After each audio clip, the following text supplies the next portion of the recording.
मेरे प्यारे बच्चों, कैसे हैं आप सब।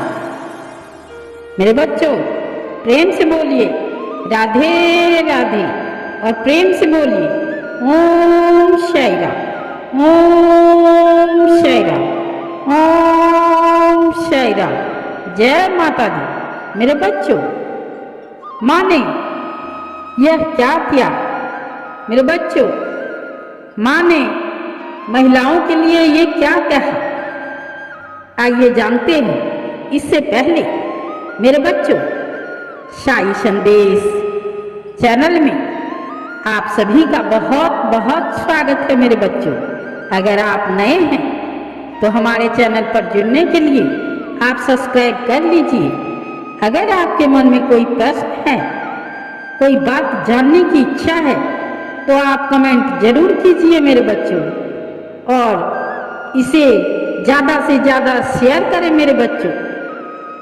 माँ ने यह क्या किया, यह क्या कह दिया औरतों के बारे में, यह 10 बातें जानना बहुत अत्यधिक जरूरी है मेरे बच्चों। मेरे बच्चों, यह वीडियो उन सभी महिलाओं के लिए जरूरी है जो महिला सीता माता के बारे में वह जानना चाहती हैं और जानने की बहुत ज़्यादा ज़रूरत भी है मेरे बच्चों। 10 रहस्य महिलाओं को जानना अत्यधिक जरूरी है मेरे बच्चों।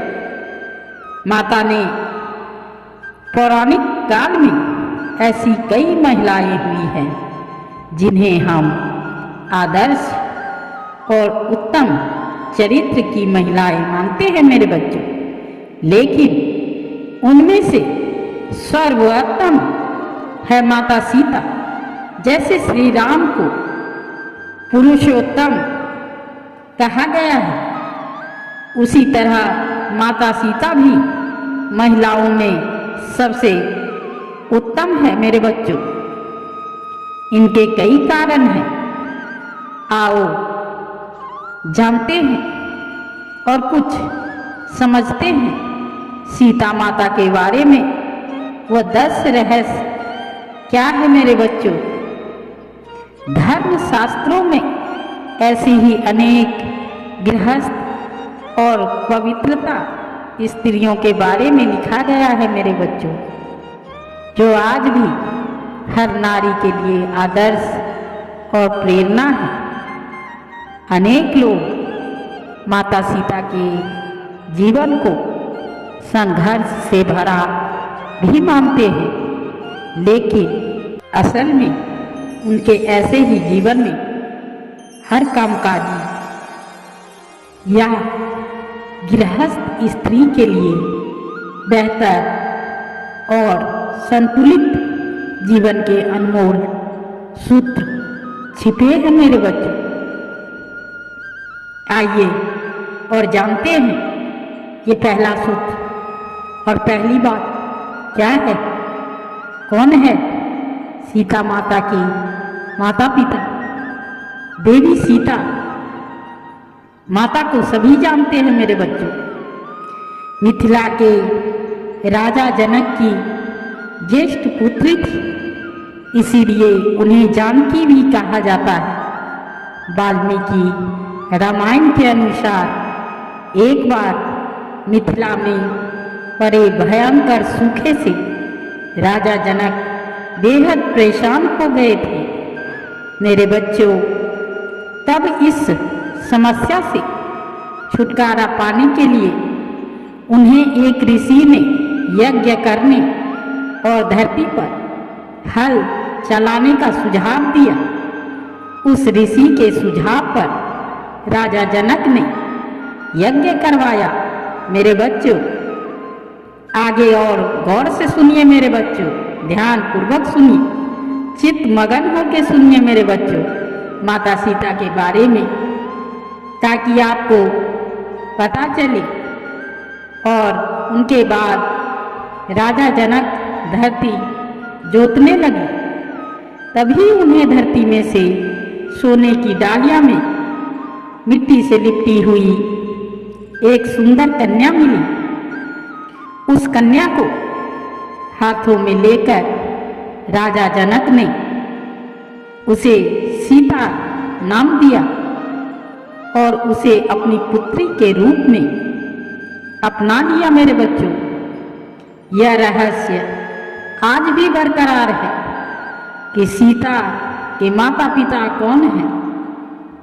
अब आप देखिए कि ऐसी महिला जिसे आपने माता पिता के बारे में कुछ भी नहीं पता है, वह राजमहल में पत्नी बढ़ी, पत्नी बनी। इस देश में ऐसी कई बालिकाएं हैं जिन्हें उनके माता पिता मंदिर की दहली पर, अस्पताल के बाहर या कचरे के ढेर पर छोड़कर चले जाते हैं। मेरे बच्चों, ऐसी बालिकाओं को अनाथ आश्रम में जगह मिलती है या भाग्यवश वह किसी अच्छे घर की बेटी बन जाती है। मेरे बच्चों, लेकिन सैकड़ों ऐसी भी हैं जो कि सड़क पर अकेली ही भटक रही है। मेरे बच्चों, उन सभी महिलाओं को माता सीता की ओर देखना चाहिए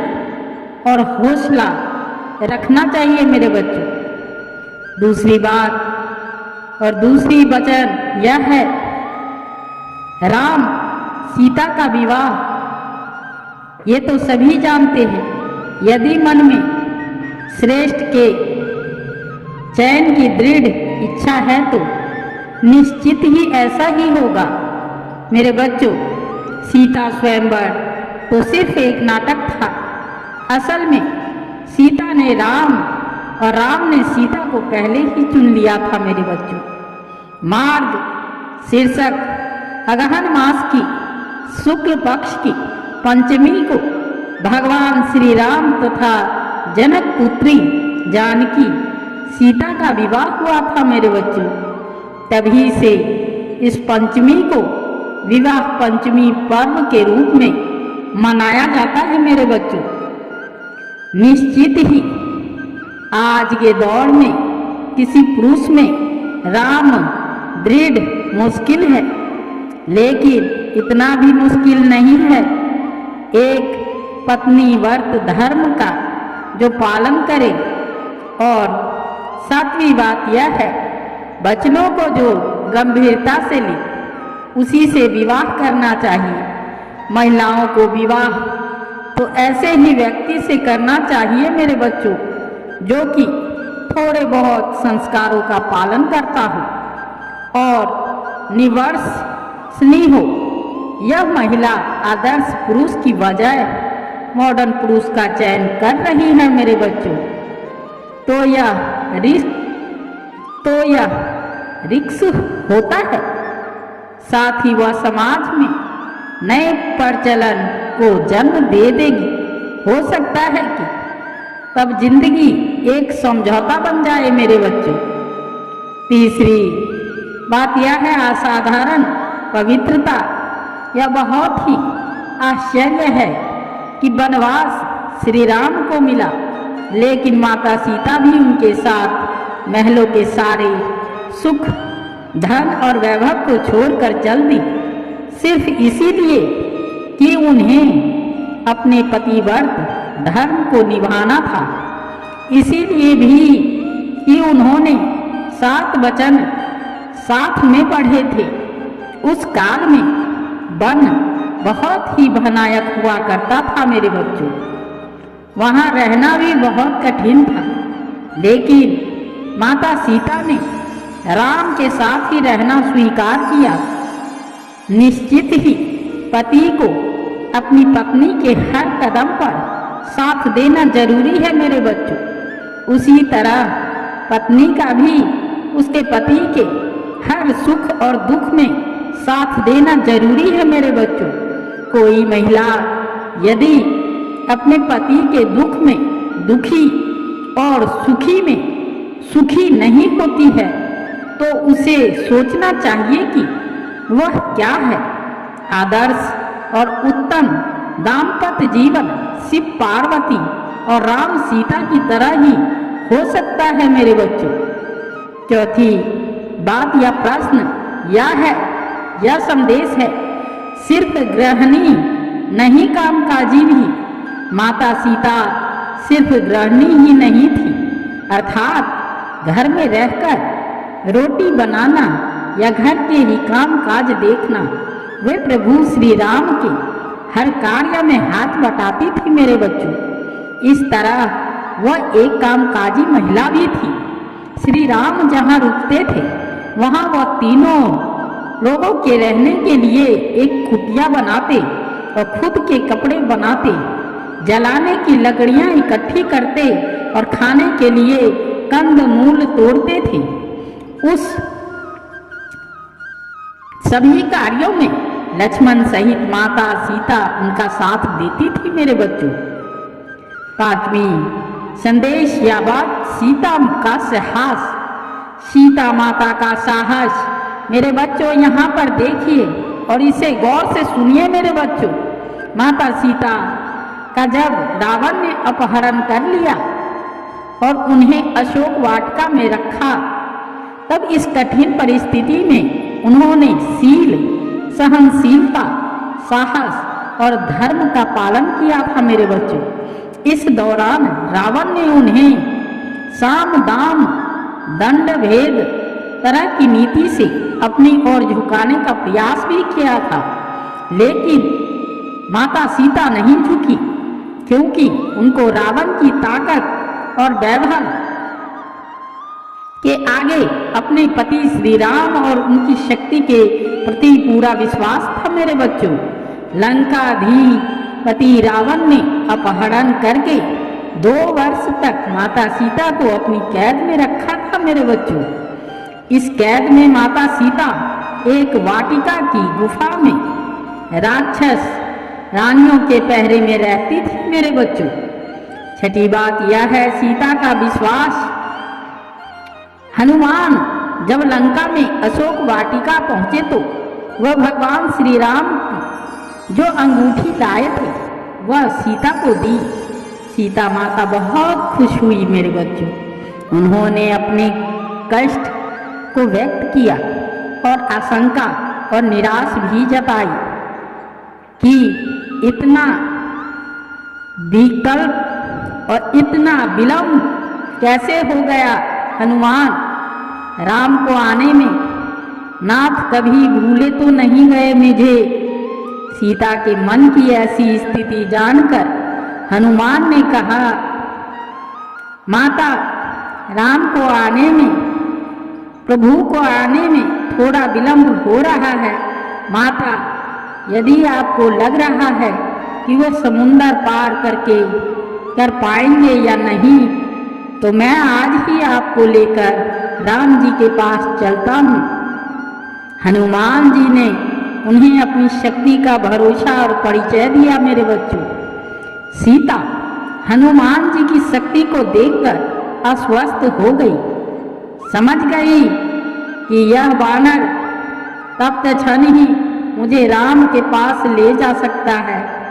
इसके बाद भी सीता जी ने कहा कि राम के प्रति मेरा जो समर्पण है, जो संपूर्ण त्याग है, मेरा पवित्रता का धर्म है, उसको ध्यान में रखकर मैं राम के अतिरिक्त किसी अन्य का स्पर्श नहीं कर सकती। अब राम यहाँ आए, रावण का वध करें, जो उसके लोग हैं उनको मारे और हमें लेकर यहाँ से जाए। राम जी ही मुझे मान मर्यादा के साथ लेकर जाएंगे, यही उचित होगा हनुमान। मेरे बच्चों, सातवीं बात यही है मेरे बच्चों। संदेश, 7वां संदेश, मायावी ने सीता माता को क्या कहा। माना जाता है कि रण क्षेत्र में वानर सेना तथा राम लक्ष्मण में भय और निराश फैलने के लिए रावण के पुत्र मेघनाथ ने अपनी शक्ति से एक मायावी सीता की रचना की, जो सीता की भांति ही नजर आ रही थी मेरे बच्चों। मेघनाथ ने उस मायावी सीता को अपने रथ के सामने बैठाकर रण क्षेत्र में घुमाना प्रारंभ किया। वानरों ने उसे सीता समझकर प्रहार नहीं किया। बाद में मेघनाथ ने मायावी सीता के बालों को पकड़कर खींचा तथा तभी सभी के सामने उसने उसको 2 टुकड़े कर दिए। मेरे बच्चों, यह दृश्य देखकर वानर सेना में निराशा फैल गई। सभी सोचने लगे कि जिस सीता के लिए युद्ध कर रहे हैं वे तो मारी गई है, अब युद्ध करने का क्या फायदा। राम ने सीता की मृत्यु का समाचार सुना तो वो भी अचेत हो गए। मेरे बच्चों, आगे ध्यान और गौर से सुनिए मेरे बच्चों। चारों ओर फैला खून देखकर सब लोग शोकाकुल में हो उठे, शोक में डूब गए। यह देखकर मेघनाथ निकुंभुला देवी के स्थान पर जाकर हवन करने लगा।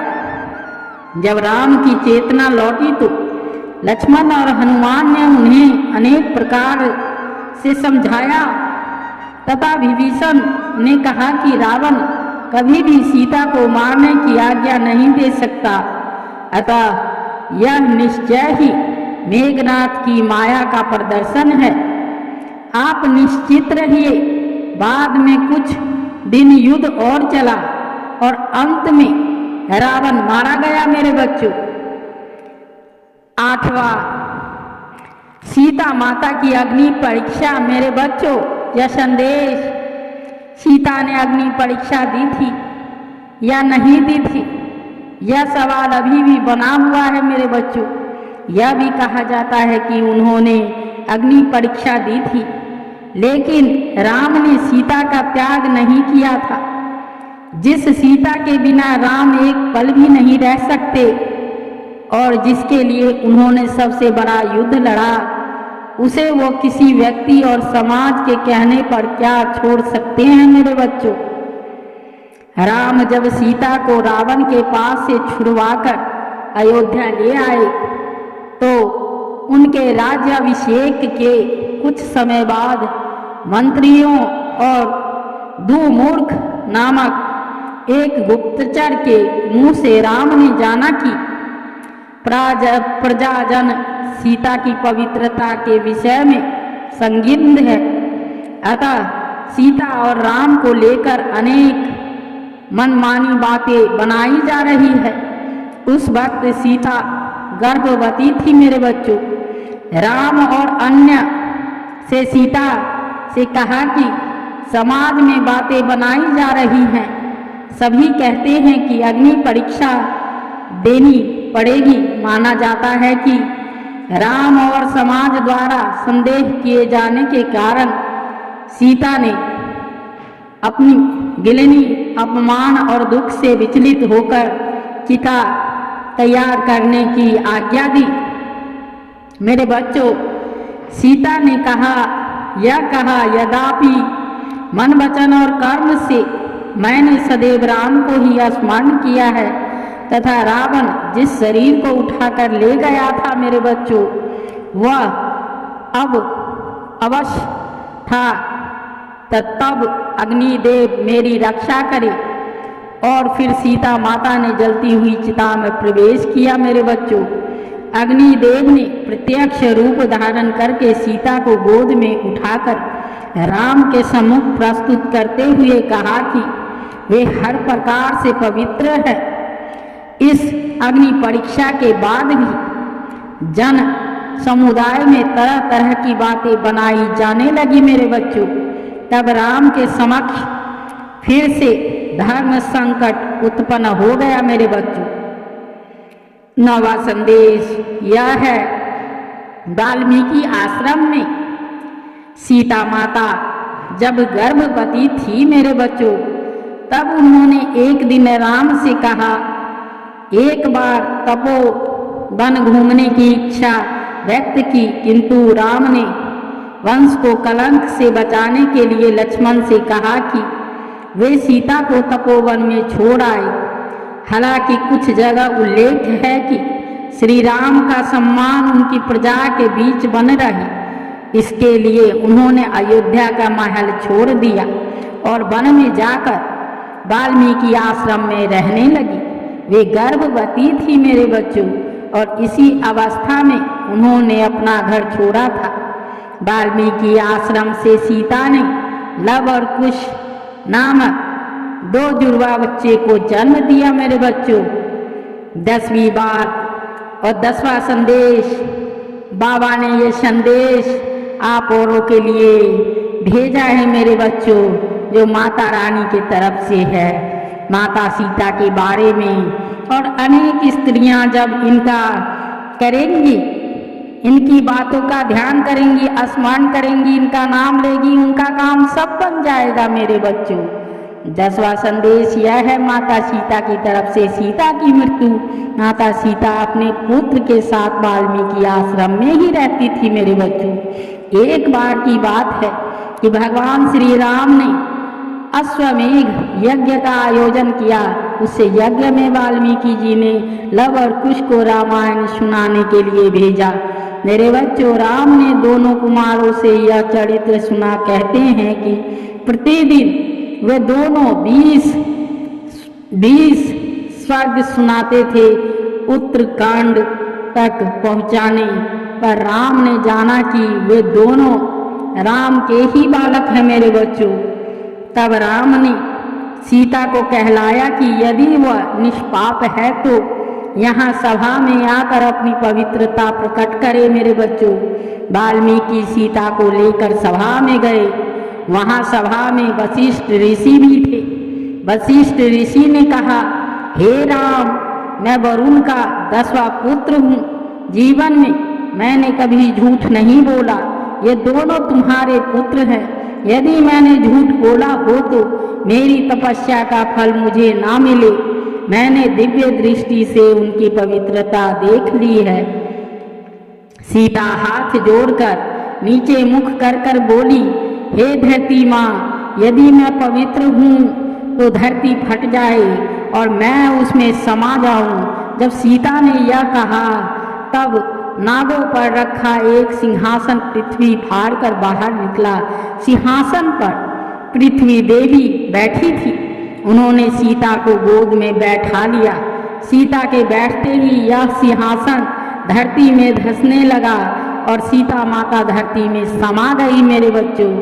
हालांकि पद्मा पुराण में उनकी वर्णन अलग मिलता है। पद्मा पुराण की कथा में सीता धरती में नहीं समाई थी, बल्कि उन्होंने श्री राम के साथ रहकर सिंहासन का सुख भोगा था मेरे बच्चों। और उन्होंने भी राम के साथ में जल समाधि ले ली थी। इन बातों का निचोड़ यही है कि आज की स्त्री भी सीता के पावन चरित्र की तरह ही सेवा, संयम, त्याग, शालीनता, अच्छे व्यवहार, हिम्मत, शांति, निर्भयता, क्षमा और शांति को जीवन में स्थान देकर कामकाजी और दाम्पत्य जीवन के बीच संतुलन के साथ सफलता और सम्मान भी पा सकती है मेरे बच्चों।